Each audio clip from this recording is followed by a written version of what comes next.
Good morning, everyone. Today I'm showing you this picture of Gregor Johann Mendel, and we will discuss about his experiment. This Why Gregor Johann Mendel is regarded as the father of genetics, because his contribution was so immense in the field of genetics that we take as a basic we take as a base for studying genetics. Uh, Before starting, let me first tell you why he have chosen uh, garden pea plant for his experiment. Uh, there are there are certain advantages using this garden pea plant for his experiment. Now I will summarize you like this garden pea plant. They are sexually reproducing. The flowers are bisexual, convenience in handling, then existence of detectable uh, variation, self-fertilizing, short lifespan, large number of offspring is produced, control mating, through breeding lines are available, and fertile hybrids are produced. Now, based on his experiment, he have chosen, this is the pea plant, he have chosen 7 pair of contrasting characters in pea plants which he have used in his experiment.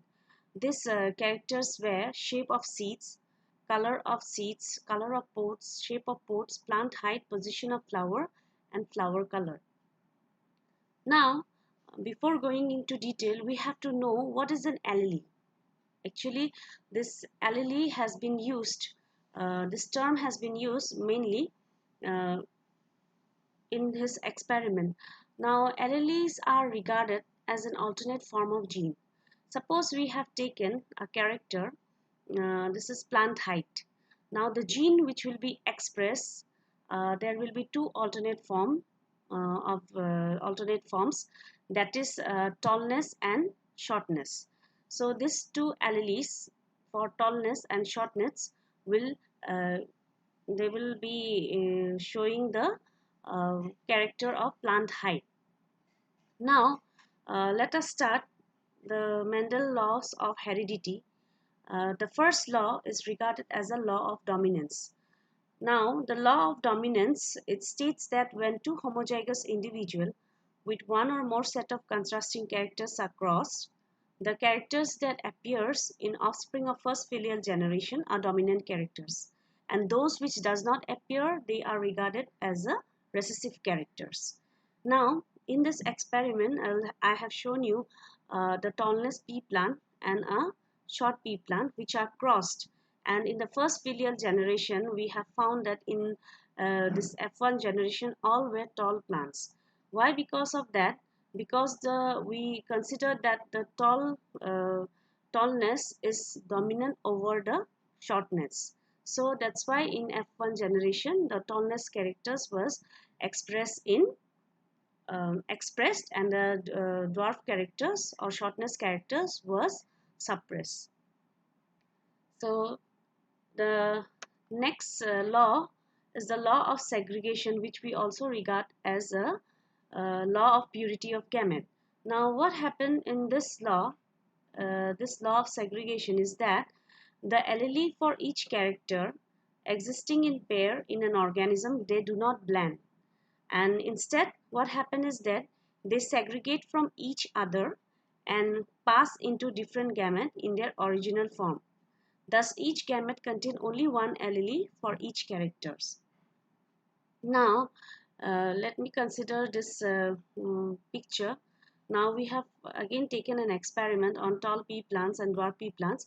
In the first F1 generation, we have got that all were tall plants. And when we are doing selfing, now the gametes are segregated individually. And in F2 generation, what happens is that this tallness characters was expressed, whereas dwarfness character was also shown, and the phenotypic ratio was like that, means 3 tall characters were shown and only 1 dwarf character was shown, and the genotypic ratio is regarded as 1:2:1.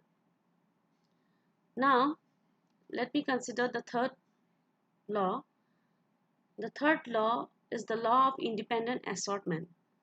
Now, when two parents differ from each other in two or more pairs of contrasting characters or factors, then the assortment of allele of one character is independent of assortment of allele of the other character. Each member of an allelic pair may combine randomly with either of the another pair during the formation of gamete.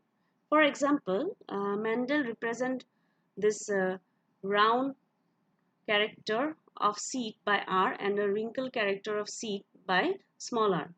Similarly, yellow color of seed was represented by capital Y and green character was represented by small y. Therefore, it was a cross between this yellow round and green wrinkle one genotypes. Now, in F1 generation, what we have found out that this yellow round were dominant over the green round. Mendel explained the result by assuming that the round and yellow are dominant over wrinkle and green, so that all the F1 offspring were found to be yellow and round. In F2 generation, uh, since all the four characters were assorted independently of the others, Mendel proposed that a pair of alternating or contrasting character behave independently of other. That is, the inheritance of seed color is independent of seed coat character. The result of F2 generation is the phenotypic ratio can be regarded as 9 is to 3 is to 3 is to 1, which is a product of 2 3 is to 1 ratio, which we have got in the previous law of segregation. Thank you very much for listening.